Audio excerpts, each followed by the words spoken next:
Bismillahirrahmanirrahim. Assalamualaikum warahmatullahi wabarakatuh. Halo guys, jumpa lagi bersama kami di Marula Channel. Seperti biasa kami akan memberikan informasi-informasi baru seputar kasus Vina Cirebon. Nah guys, ini terbukti kan, Komnas HAM bongkar-bongkaran. Rudiana CS terbukti lakukan penganiayaan terhadap 8 terpidana kasus Vina. Wow, ini memang luar biasa nih, sangat luar biasa ya. Sepertinya Komnas HAM sudah mulai buka-bukaan ini. Namun seperti apa videonya, mari saksikan.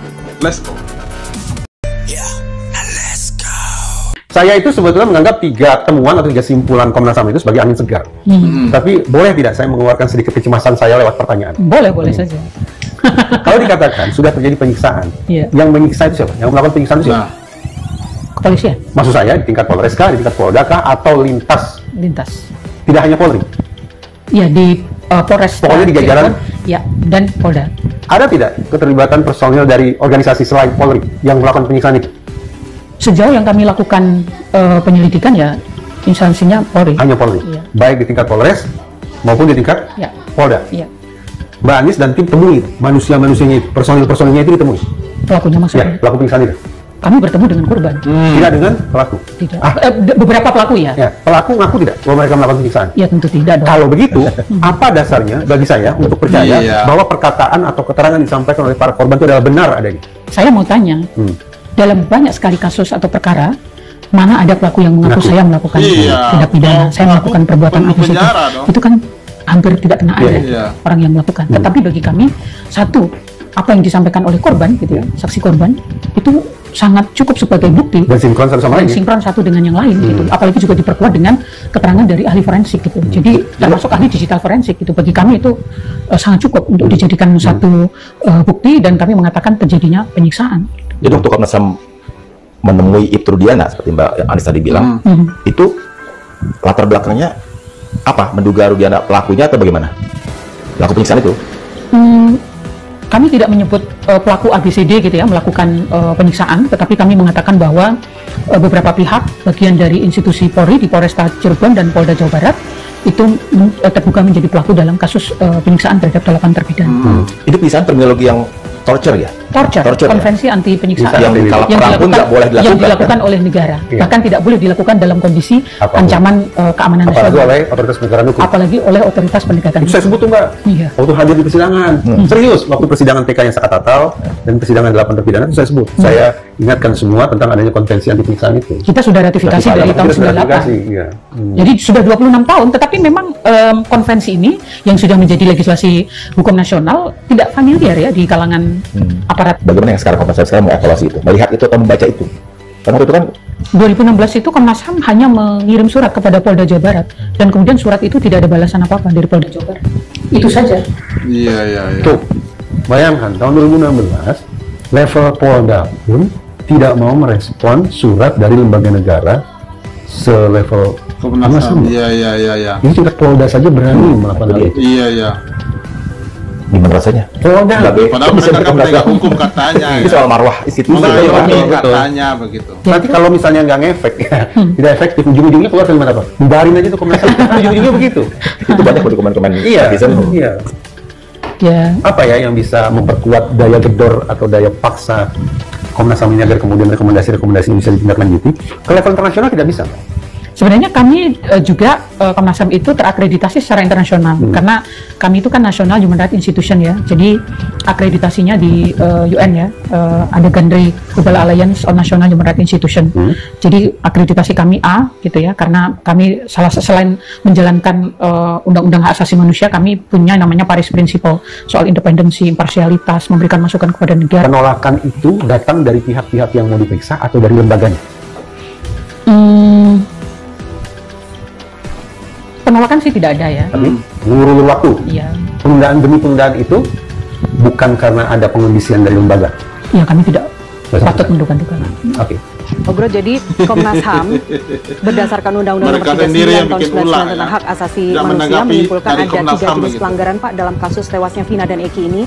Yang pertama adalah pelanggaran hak atas bantuan hukum, kemudian bebas dari penyiksaan, bebas dari penangkapan sewenang-wenang. Tapi kemudian disayangkan sekali kami tidak dapat mendapat keterangan yang jelas bahwa Komnas HAM mengatakan ada oknum dari Polda Jabar yang sudah dihukum dan mereka adalah dari unit narkoba. apakah hal-hal seperti ini, temuan yang sudah dilakukan oleh Komnas HAM ini memang tidak bisa dipublish, kemudian bagaimana cara tindak lanjutnya? Ya. Kemudian saya melihat bahwa dalam peristiwa meninggalnya Eki dan Vina tadi, kemudian proses penyidikan dari awal, seharusnya Komnas HAM bergerak lebih leluasa. Dia melihat suatu peristiwa, ada nggak indikasi pelanggaran HAM. Tapi kalau hanya dikatakan tidak diberikan bantuan penasihat hukum, itu di putusan Mahkamah Agung atau surat dari Mahkamah Agung itu sudah diatur, di KUHP juga sudah diatur. Kemudian kalau misalnya ada penyiksaan pidana juga sudah ada. Justru yang kita mau ke depan jangan sampai ini terjadi kembali. Rekayasa dari si Aibtu Rudi dari awal itu merupakan pelanggaran HAM berat, sehingga 8 orang tadi dengan alat bukti yang minim dan tanpa dilengkapi dengan scientific crime investigation menjadi hukuman seumur hidup. Ini pelanggaran HAM berat. Jadi ada pelanggaran etika profesi, kemudian ada peristiwa pidananya, dan pelanggaran HAM berat. Ini jangan dibuat main-main HAM berat. Jadi kalau dianggap pelanggaran HAM-nya hanya tidak didampingi penasihat hukum, itu bukan pelanggaran HAM menurut saya. Jadi yang berat itu seseorang, sekelompok orang direkayasa menjadi seorang tersangka, terpidana 8 tahun tanpa alat bukti, kan sama dengan menjebloskan orang di penjara tanpa ada apa-apa seperti itu. Jadi menurut Anda yang ditemukan oleh Komnas HAM ini sebenarnya sudah lewat ya? Oke, tapi sekali lagi Pak, kalau memang dari Komnas HAM bilang bahwa sudah ada kok ini oknum polisi dari Polda Jabar, silahkan media menanyakannya langsung ke Polda Jabar. Lantas apa yang bisa kita lakukan Pak kalau Polda Jabar selama ini hanya diam saja? Ini kan kalau peradilan HAM kan acaranya sendiri nih, seperti dulu. Dari Timur ada yang diduga melanggar HAM, diproses oleh Kejaksaan Agung, disidangkan. Karena nanti ini menjadi tagihan United Nations PBB. Jadi siapa yang bisa menggunakan temuan dari Komnas HAM ini Pak kalau gitu? Ya harusnya dari pihak Kejaksaan Agung untuk peradilan HAM sendiri. Ini kan belum pernah dicoba dilakukan seperti itu, sehingga hak asasi manusia, hak manusia di Indonesia benar-benar terjamin. Tidak ada lagi penghilangan, kemudian direkayasa bisa masuk penjara seumur hidup dengan dihilangkan, apa bedanya di situ? Iya. Yang seharusnya dilakukan oleh kepolisian ketika menetapkan seseorang sebagai DPO, apa yang langsung dilakukan? Ya kembali kepada peristiwanya dulu.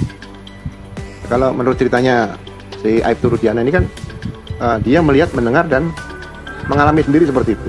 Padahal itu benar-benar adalah keterangan palsu, ya kan?